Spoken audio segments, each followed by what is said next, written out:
Lots of ships use the harbour at the big station by the sea. The passenger ships have spotless paint and shining brass.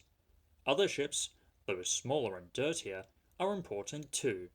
They take coal, machinery, and other things abroad, and bring back meat, timber, and things we need. Fishing boats also come there. They unload their fish on the quay. Some of it is sent to shops in the town, and some of it goes in a special train to other places far away. The railwaymen call this train the Flying Kipper. One winter evening, Henry's driver said, "We'll be out early tomorrow. We've got to take the Flying Kipper." "Don't tell Gordon," he whispered, "but I think if we pull the Kipper nicely, the fat controller will let us pull the express." "Hurrah!" cried Henry, excited. "That will be lovely." Henry was ready at 5 o'clock. There was snow and frost. Men hustled and shouted, loading the vans with crates of fish. The last door banged. The guard showed his green lamp. The Flying Kipper was ready to go. Come on, don't be silly, puffed Henry to the vans as his wheels slipped on the icy rails. The vans shuddered and groaned. Trot, trick, all right, they answered begrudgingly. That is better, puffed Henry more happily as the train began to gather speed. Thick clouds of smoke and steam poured from his funnel into the cold air, and when his fireman put on more coal, the fire's light shone brightly on the snow around. Hurry, panted Henry. They whooshed under bridges and clattered through stations, green signal lights showing as they passed. They were going well. The light grew better, and a yellow signal appeared ahead.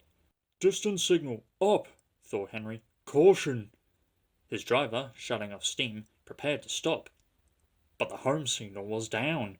All clear, Henry. Away we go. They couldn't know the points from the main line to a siding were frozen, and that the signal had been set at danger. A fall of snow had forced down. A goods train waited in the siding to let the Flying Kipper pass. The driver and fireman were drinking cocoa in the brake van. The guard pulled out his watch. "The Kipper's due," he said. "Who cares?" said the fireman. "This is good cocoa." The driver got up. "Go on, fireman, back to our engine." "Hey," the fireman grumbled, "I haven't finished my cocoa yet." A sudden crash! The brake van broke. The three men shot in the air like jacks in a box, and landed in the snow outside.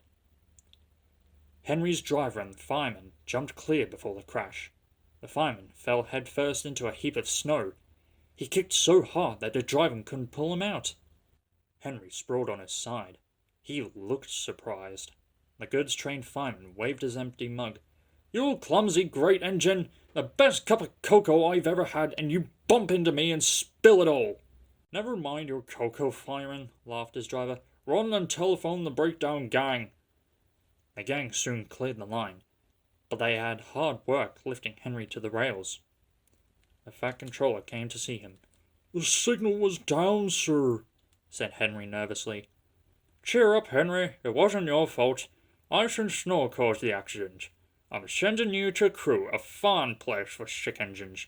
They'll give you a new shape and a larger firebox. Then you'll feel a different engine and won't need special coal anymore. Won't that be nice?"